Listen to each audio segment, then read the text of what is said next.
Welcome to Capital Talk, the program we hope will have an impact on the future of Kenya. And now, more than ever, I'm Jeff Koinange. Now, there's something about my guest today that makes you either want to love him or hate him. Case in point, he's back in the news, apparently having surrendered a hotel he built, we're talking about the Grand Regency, back to the central bank. He got some money for it, plus minus a billion shillings, and central bank allegedly has now sold it to the Libyans. And on top of that, the Attorney General, who is the chief government prosecutor, claims he has no knowledge of this sale. What's going on? Can my guest today move on with his life, which is what he wants? He wants to put the ghosts of the past behind him. We'll ask him about that and other issues. My guest today, the man known as Brother Paul Kamlesh Patni. Sir? Thank you. Thank Jeff. you very much. Appreciate it, as always. Yes. So you're back in the news. Yes, and I think it's just the will of God that He always wants me to be preaching His word in the news. Tell me something, Brother Paul. We thought the ghosts of Goldenberg were gone. Done, gone, finished. But this hotel, right? You gave it back to Central Bank, according to you, that day. You said you've given it back to them. They paid you a balance of what they owed you? Let me correct you at the on-site. Jeff, there is no payment I received. I've been trying to settle this, the whole Goldenberg issue for a long time. And I wanted to keep this hotel. I've been telling Central Bank, let us sit down and see what our accounts are and what is the balance remaining, because a lot was being paid from the profit and we were paid before. So the last thing remaining was the charge over the hotel. And I said, let me get the balance, borrow it from a bank, keep the title with another bank, Rand Merchant Bank of South Africa, and pay the balance to Central Bank. But they have refused. They kept on refusing, and they've been insisting they want the whole hotel because it portrays the monument of Goldenberg. I've been refusing because the hotel has been my heart. It's been like my child, and I didn't want to part with it. But finally, this year I saw, after what happened, how people from these clashes after post-election, then I saw how people are, leaving IDPs. Then I learned, as through my faith, as I kept on reading the Word of God, that what good is it if you gain the whole world but you lose your soul? So I said, what good is it that this hotel is bringing me? What good is it even if I gain the hotel but I'll be sick, or I'll get a heart attack, or I'll lose my peace and sleepless nights? So I decided, okay, I told Central Bank, okay, I'm ready to surrender the hotel. Let everything, the whole chapter of Goldenberg be over so that I can start a new life. And I wanted, because there is so many legal costs. So let me tell you, forget about these rumors of somebody that Central Bank paid me 1 billion. They have paid me not even 1 penny, and on top of it, there was 400 million profit liquid in that hotel, in KCB and cooperative bank. Did you get that? I said, let me keep that because that is in my profit, and so I can pay my legal lawyers and the fees. But the CASA refused. CASA said that no, that money should go to them. So as I talk to you now, Jeff, I did not receive even 5 cents out of that hotel. They took away my hotel and the money which was liquid, the profit inside the hotel. Yeah. So these rumors and speculation that you heard the other day, I heard a honorable member like Itobu Imanyara saying I was paid 1 billion by Central Bank. I have challenged him. My lawyer has written to him that he apologizes, and failure to which I have asked that he be sued for defamation. Brother, well, let me ask you this. So you got You've surrendered your hotel. Yes. You got nothing back. I got nothing except all my cases have been Dropped. settled. Yes. Okay. Which are in the process. They have been settled. So you've got total immunity, but you walk away. Yes, what we agreed is I get a clean slate to start a new life, so that I can now build new things in this nation without the stigma of Goldenberg, so that tomorrow if I go and do something for the IDPs, or I go and feed food to the disadvantaged, nobody should think that I'm doing it to overcome the thing of Goldenberg. I'm doing it out of my own genuity. Right. But I have to ask you this, Kamlesh, and this will always be on your shoulders. You will always be associated with Goldenberg till the day they put you in that grave, correct? Well, the few wicked ones might do that, but there are some Christians who believe in forgiveness, and they know that if God can forgive and you can be born again, to me, I don't think I will associate myself. And let me tell you, Jeff, that by giving this hotel, it was not that I was admitting anything. It was just that I was following my faith, that let me live my life with peace and integrity and develop this nation. Let me not be haunted by these numerous cases, because so many people who were accused in this Goldenberg passed away, left this earth with cases, still going on. Yes. And I don't want to go to heaven with a baggage of court cases on my head. So I don't think that after what I have done, most of my Christian brothers and sisters, they have really appreciated, and they know that more people should follow the footsteps I've done. And when the government, or the Bible says, when the authority asks for your shirt, you give your coat away also. Have you given your coat? I have given both my waist, shirt and coat, everything. And you've been left naked? Yeah, because I didn't get even the profit which was inside that bank accounts. They didn't allow me to touch the money. At the same time, do you feel a sense of relief now that you've surrendered this, you've gotten this monkey off your back? Do you feel relief? Yes. Let me tell you, Jeff, if I feel like as if 1,000 ton has come off my back, and I feel relief, because let me tell you, in this whole negotiation which was going on, the governor of central bank, Professor Dungu, and the CASA director, Mr. Aaron Ringara, they were not meeting me.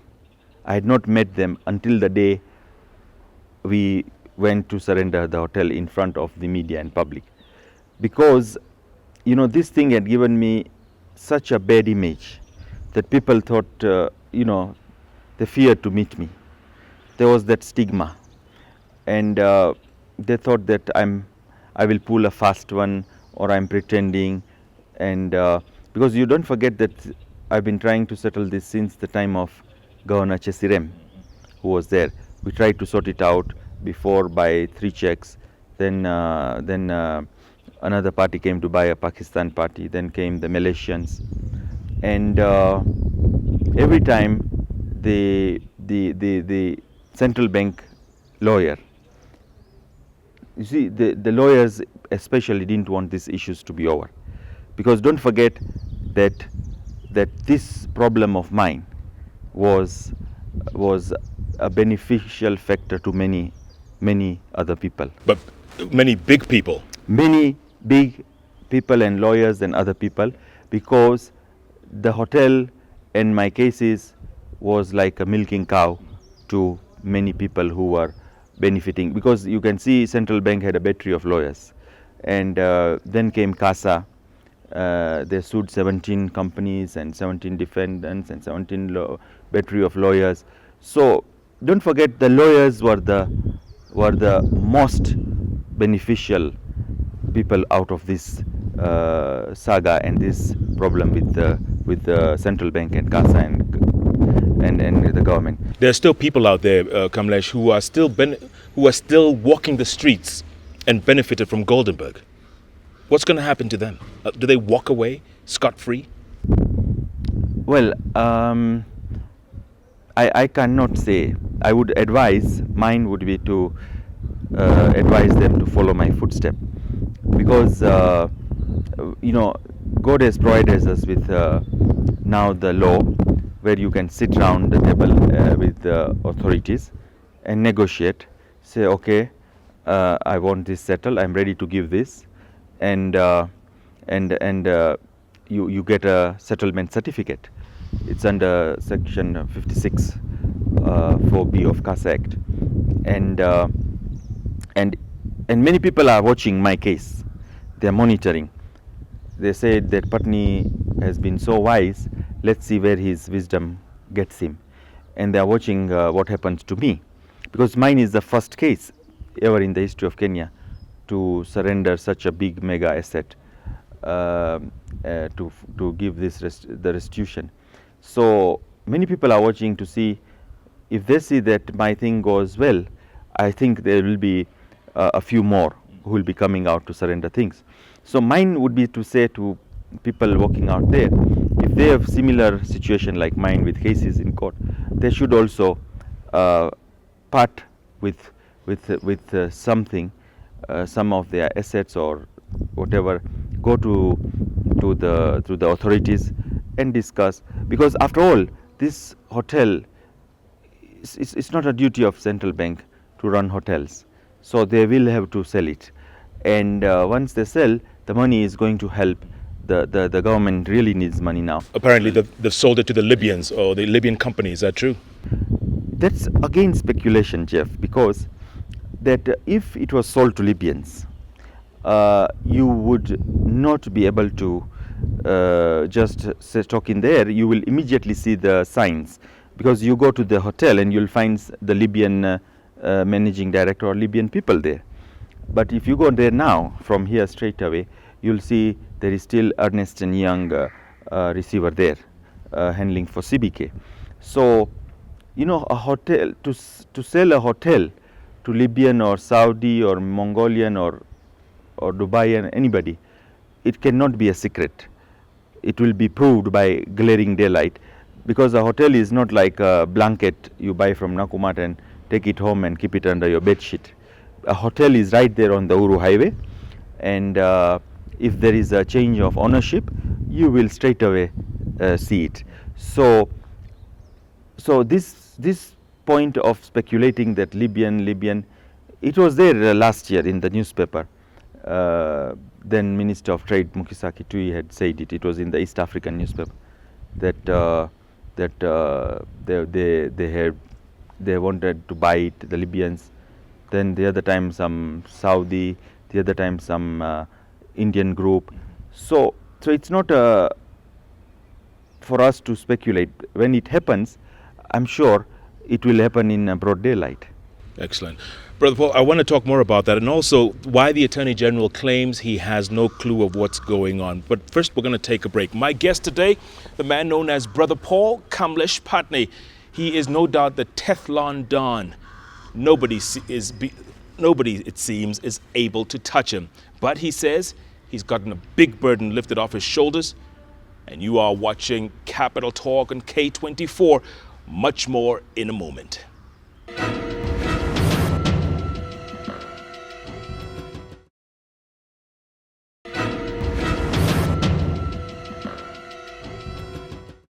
Welcome back. My guest today, Brother Paul Kamlesh Patni. So, Kamlesh, the fact that the Attorney General claims he has no knowledge of the sale of this hotel, what does that mean? Is he lying? Is he not aware? What's going on?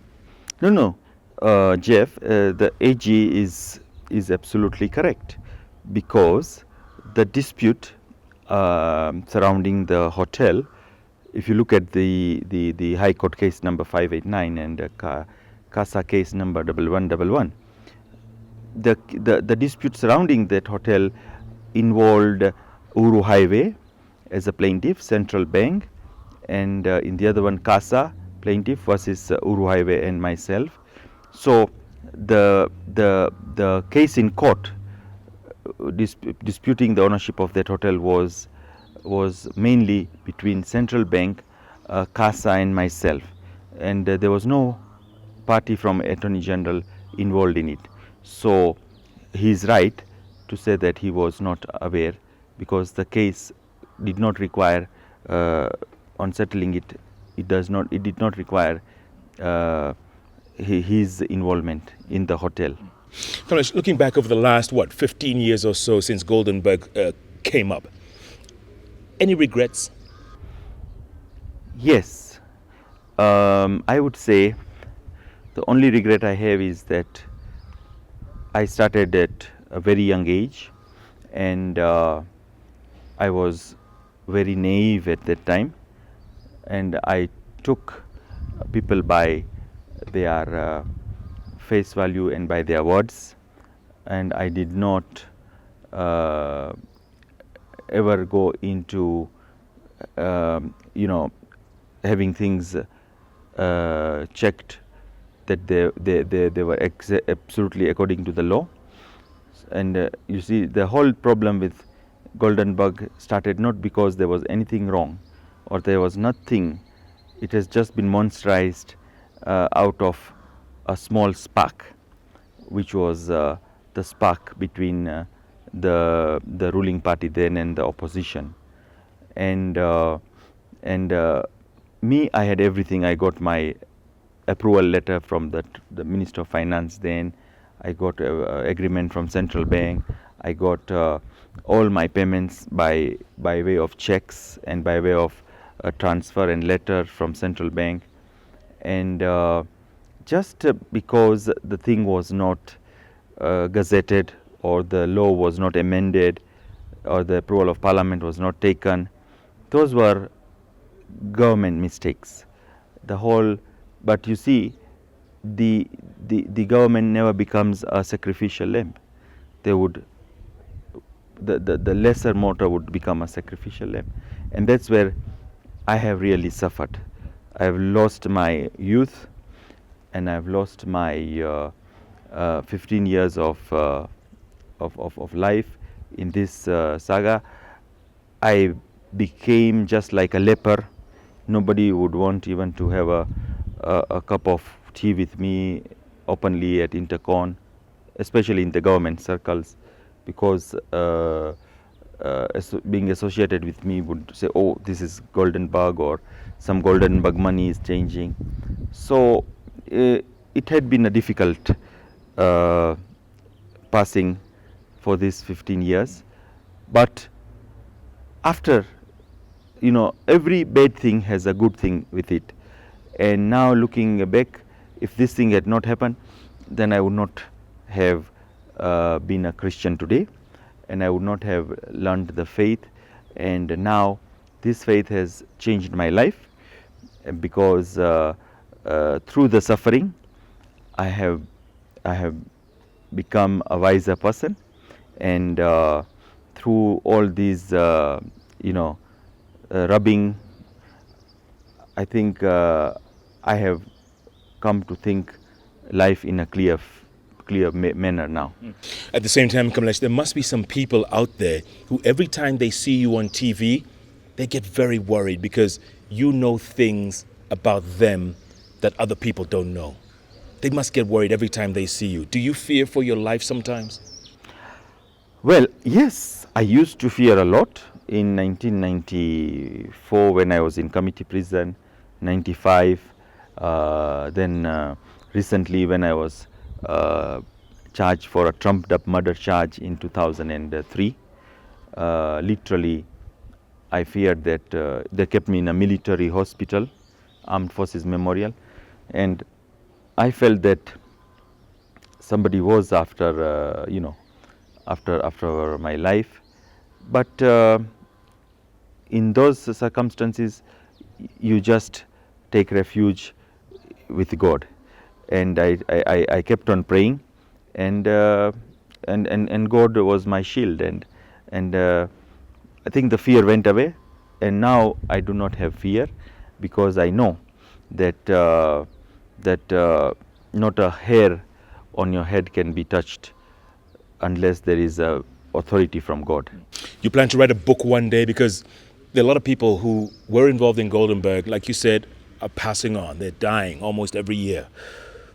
And the truth will have to come out completely. Whatever the truth is, it'll have to come out. Would you want to write a book one day and tell us all about this? Yes, I think I have been approached by many writers, and also these movie directors. They want me to write a book or make a movie, but I was not having time, because I had a lot on my plate. To write a book, it requires, and I would say that yes, I would look at writing a book, but not so soon, because still I think I'm quite young, and I'm sure God has good plans for me to help this nation. Speaking of helping this nation, your church is still going on. You're still preaching. Yes, That's going on. yes, it's 100%. 100%.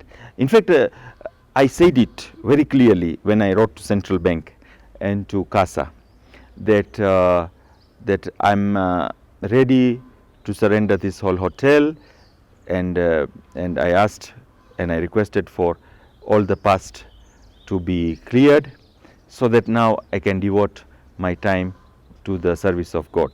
Because it is very clear, Jeff, that you cannot serve two masters. I can't serve my quest for this fighting of cases and hotel, and and trying to defeat Central Bank and this and that, yet I'm preaching. So you can only serve God when you have a clean slate. So that's why I wanted all this thing out, so that now I can go preaching even throughout the world, because I've had invitations from many ministries, from South Africa, also from Ireland. But now you go preaching there, and then here you have a case. So a date is coming, you don't know which date. There is a mention date, there is a hearing date. So I said, let me serve only one master, and if it means giving up such a most valuable property in East Africa, such a mega, the most prime property in Kenya, I said, let it be to the glory of God, because it's not easy for a human being to give up such a hotel and say, here, take it. Because even when I gave it, I think for the first few days, media and public was still thinking it's a dream. There were days that, is it real, or is it a drama, or is it a joke? Has he really given? Even the governor and CASA director Ingera, they were telling my lawyer that we shall only listen to his request when he is serious and he does what he says. So they wanted me to first surrender, and because they were not sure even that I would do it, because many times before there has been a settlement, and then again it was in court. So I had to surrender it without crying for it, and this time my heart, I got the strength, because I know that it is God who gives and God who takes. So if God wanted me to give this away, I know He will definitely take care of me. And if He had given me one, He can give me two also. The ghost of Goldenberg. Yes. Are they dead and buried now, you think? You hope? Yes, it is my prayer that they were always saying, and that's what the authorities said, that this is the monument of Goldenberg, the Grand Regency Hotel. You have to surrender it for us to forget everything, the past, for everyone now to start and continue with their life, and I begin a new chapter. And don't forget, Jeff, that even for government, they have so many cases, and in fact, I'm encouraging a lot of other people that they should settle their cases, because giving it such an asset, there are people who have got 75,000 acre ranches, 20,000 acre farms. They've got hundreds of properties. From Goldenberg? Not only Goldenberg, but I'm saying from various cases in Kenya. People are, without naming names, they are quite wealthy. They cannot eat everything, even their children and their grandchildren. So they should actually come out, and if they give 20,000 acre farm back to the authority, that farm can be used to settle the landless or the IDPs. And if somebody gives another asset, then if we get even 100 people like that, then it's a way of reducing poverty in this nation, and it's a way of also helping bring the load of several cases down. Finally, Kamlesh, at the end of this all, and you've literally been full circle, are you happy with where you are right now in your life? Is this where you want it to be, or is this where you are now? Can you make the changes you've always talked about make in terms of the future of Kenya? If I, God willing, if I get a chance, yes, I want to do a lot for this nation. But I was always pulled back by this Goldenberg, because I could not sit with any minister, I could not sit with any person in government with this stigma of Goldenberg. Even if I go with the brightest idea and the most wise idea, nobody could listen. Now they will. Now they'll listen. Yes, God willing. Now they are quite positive, and you could see on that day when I was handing over the hotel, that is the first time in the history that the CASA director and governor and the whole team, they came out and stood with me, because they know now that I'm not just pretending, and I mean good for this nation and its people, and mine is to do good to the people, because I've seen it all, Jeff. I've sat in private jets, I've sat with presidents, I've dined with the sheikhs and the ministers. I've seen it all. It does not excite me now. Now what excites me is this, to do good for the downtrodden and the disadvantaged. And that is why I feel that no matter what I have gone through, at this moment, I don't feel bad about it. I feel that it has really changed the path of my life, and it has strengthened me. Brother Paul, thank you. Kamlesh God Patni, bless. Thank you so much. Welcome. All the best. Thank you. My guest today, Brother Paul Kamlesh Patni. In his words, he has given it all up, and he's urging others with ill-gotten gains to do the same. That's the only way this country can move forward into the future. Thanks so much for joining us. You have been watching Capital Talk only on K24, where we are all Kenyan all the time.